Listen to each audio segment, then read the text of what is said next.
Iran is once again at the center of global attention as protesters continue to defy an intense government crackdown, with videos emerging that show violent clashes in streets, neighborhoods, and university areas. These images, shared widely despite restrictions, offer a raw look into the confrontation between ordinary citizens and state security forces. What stands out immediately is not just the scale of the unrest, but the determination of protesters who continue to gather even as the risks grow more severe. The latest wave of protests reflects deep frustration that has been building for years. Economic hardship, political repression, social restrictions, and a sense of hopelessness among the youth have combined into a volatile mix. While the government portrays the unrest as isolated or foreign-backed, the videos tell a different story. They show people from various backgrounds, ages, and regions confronting riot police, chanting slogans, and refusing to disperse even when faced with batons, tear gas, and live ammunition. One of the most striking aspects of these videos is the setting. Protests are no longer limited to major city centers or symbolic locations. They appear in residential neighborhoods, small towns, and provincial cities that rarely make international headlines. This geographic spread suggests that dissatisfaction is not confined to a single group or region. Instead, it points to a nationwide movement fueled by shared grievances and a collective sense that change is overdue.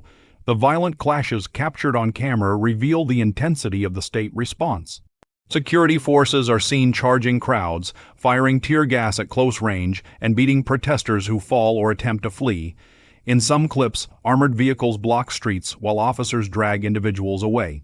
The fear is visible, but so is the anger. Protesters throw stones, set up barricades, and shout slogans that directly challenge the authority of the leadership. These confrontations underline how far the situation has escalated. Despite the risks, protesters continue to record and share these moments. This act alone is a form of resistance.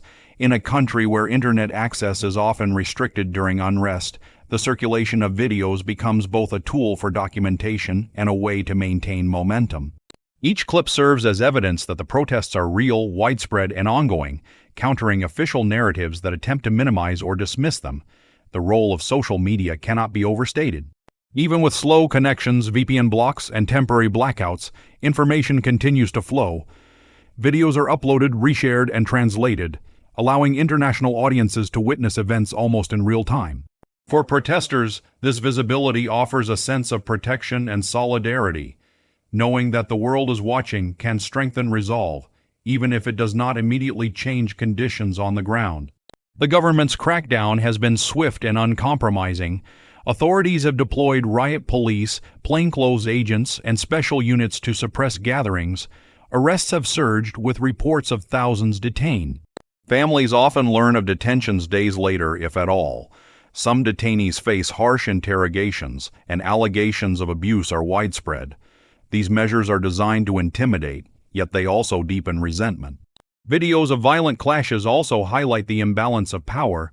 Protesters, often unarmed and wearing everyday clothes, face heavily equipped forces with shields, helmets, and weapons. This contrast underscores the courage required simply to show up. For many participants, the decision to protest is not driven by optimism, but by desperation. When daily life feels unbearable, the fear of repression becomes secondary. Women have emerged as a particularly visible presence in these protests. Many videos show women at the front lines, confronting security forces, chanting slogans, and encouraging others. Their participation challenges long-standing social norms and sends a powerful message about the desire for personal freedom and dignity. The visibility of women in these clashes has become one of the defining features of the movement. Students also play a crucial role. University campuses have turned into hubs of resistance, with clashes frequently erupting between students and security forces. Videos from campuses show young people chanting, locking arms, and refusing to back down. For students, the protests are about more than immediate grievances. They reflect fears about the future, limited opportunities, and a sense that their voices have been ignored. The economic dimension of the unrest is impossible to ignore. Rising prices, unemployment, and currency devaluation have eroded living standards. Many protesters cite economic pressure as a major motivation. Videos often include chants about poverty, corruption, and inequality. These issues cut across ideological lines and resonate with a wide segment of the population, making the protests harder to contain. The government's messaging strategy focuses on control and deterrence. Officials warn of severe consequences for those who participate, framing protests as chaos or sedition. State media highlights images of calm streets and emphasizes the restoration of order. However, the continued emergence of videos showing violent clashes undermines these claims and suggests that control is far from complete. International reactions add another layer of complexity. Foreign governments and human rights organizations have condemned the violence and called for restraint. While such statements offer moral support, their practical impact is limited. Protesters on the ground appear largely driven by internal dynamics rather than external pressure. The videos convey a sense that this is a domestic struggle rooted in lived experience. The persistence of protests despite the crackdown raises questions about the effectiveness of repression. Historically, harsh measures can suppress unrest temporarily, but they also risk fueling deeper anger. Each violent encounter captured on video becomes part of a growing archive of grievances. Over time, these memories can strengthen collective identity and resolve, making future unrest more likely. Another important element visible in the videos is coordination. Protesters use chants, signals, and movements to organize quickly. When one group is dispersed, another appears nearby.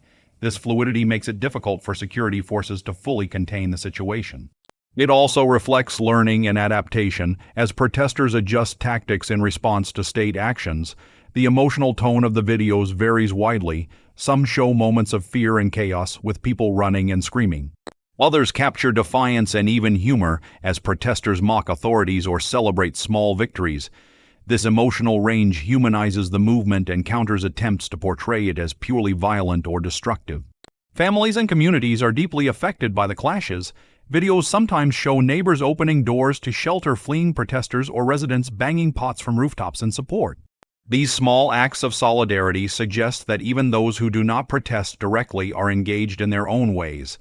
The boundary between participant and observer becomes blurred. The long-term implications of these events remain uncertain. On one hand, the state retains significant coercive power and appears determined to maintain control. On the other hand, the scale and persistence of the protests indicate a crisis of legitimacy. Videos of violent clashes do more than document events. They shape perceptions, influence narratives, and contribute to a shared understanding of what is happening. For many Iranians, watching these videos is both painful and empowering. Painful because they reveal the cost of resistance, and empowering because they show that others are willing to stand up. This dual effect sustains the movement even in dark moments. Each clip shared is a reminder that the struggle is collective.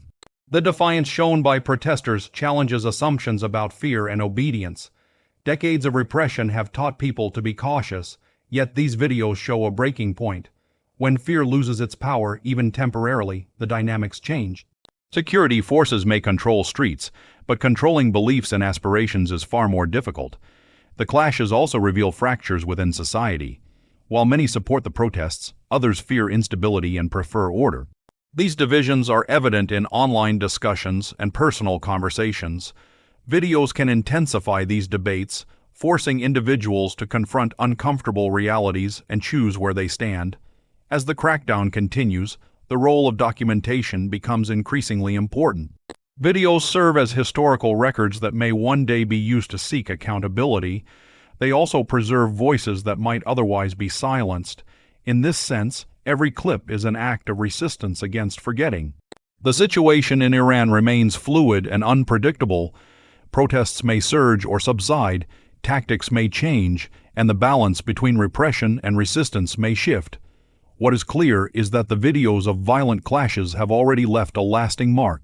They reveal not only the brutality of the crackdown, but also the courage and determination of those who refuse to be silent. Ultimately, the story of Iran's protesters defying the crackdown is not just about clashes in the streets. It is about dignity, agency, and the demand to be heard. The videos capture moments of confrontation, but they also capture hope, however fragile. In the face of violence, the continued willingness to stand up and record the truth speaks volumes about the depth of the struggle and the resilience of those involved.